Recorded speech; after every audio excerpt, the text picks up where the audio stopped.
I'm Damien from the St. Pierre Steak Invasion at Camden Rocks.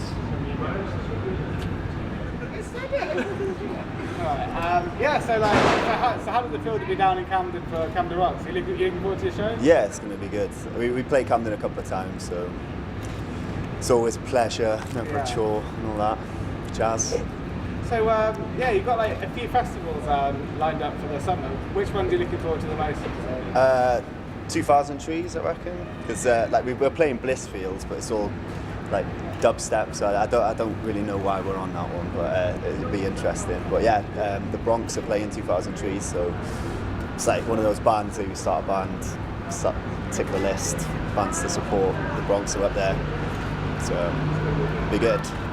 So what's it like playing a festival as opposed to playing your own show? Because it's obviously a bit of a challenge. There's some people who might not know what you're about, or do you enjoy the sort of challenge of trying to get people around? With the festivals, yeah, it's just it's always exciting. Like when you play your own gigs, you predominantly know who's going to be there, so it's your mates and everything. But with a festival, fresh ears, it's always you up your game when you're making an impression. It's like meeting a girl for the first time or a bloke for the first time. You're always like a sort of exaggerated version of yourself. It's always kind of you're more polite. You try and be funnier. It's just the same with playing gigs. When you're playing to your mates every week, kind of becomes a bit routine. Whereas with a festival, the stuff you say in between songs, you can just say it again because no one's heard it yet. So you can just repeat the same jokes. Exactly, like my dad. So I think it was actually talking about your dad. It was on YouTube. There was that video of you. I think you were in Camden. You were saying they had like a bit of someone from the crowd and he stopped their band and you were like, okay, this is what I'm about now. I was like metal, but now I like. Yeah, that was like the Purple Turtle. It was like a metal all dayer, and I had the flu, so we had to do it. I couldn't pull out. And so my friend was like, you can either do it ill or drunk. So I got drunk, and then it was just like, it was metal. It was like full metal, which is nothing wrong with that, but it was just like 7 hours of metal, and it just got a bit monotonous. So we started playing. No one there really wanted, because like all day it's been, and then I turn up like, and they weren't happy with it. So we started getting a finger and everything, and then I just said, I grew up with metal, and then I grew out of metal when I grew up, and that was it. That was it then. I genuinely thought I was going to get my head kicked in, but they didn't. They're soft at art. They play macho, but they're all soft. So what you think? Do you think is there the thing you think metal's for kids, but when you grow up? No, I think metal's very similar to horror, the horror genre in film.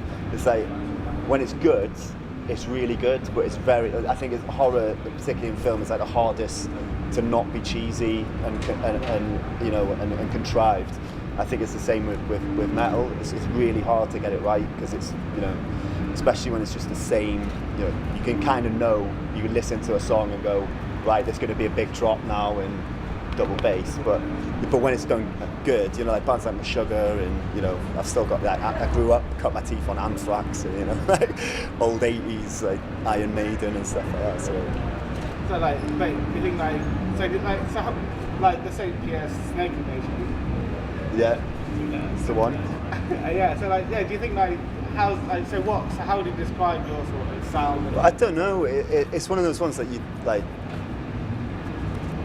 It's not really for me to say. All I can do is say my influences. So obviously, metal from when I was a kid, and grunge and punk rock and post rock. For me to turn around and go, well, it's hardcore or whatever. I mean, it's just daft. To me, I just take from it my influences, and that's what it is. I don't particularly think we sound metal or punk or hardcore, but you can hear those influences in it. So, it's not great rock. I don't know. So, I know, from your website, you said you're Bristol's most confrontational band. Do you take that do you feel a lot of confrontation in your live show? Do you like to sort of? No, it's not like I saw a band where we were playing. We played a gig in Louisiana in Bristol a couple of weeks ago, and there was just like the guy got out in the crowd and there was like screaming in people's faces and stuff, and it's just kind of like not in that sense confrontational. It's confrontational because it's just like the lyrics and the sort of stuff that we write songs about.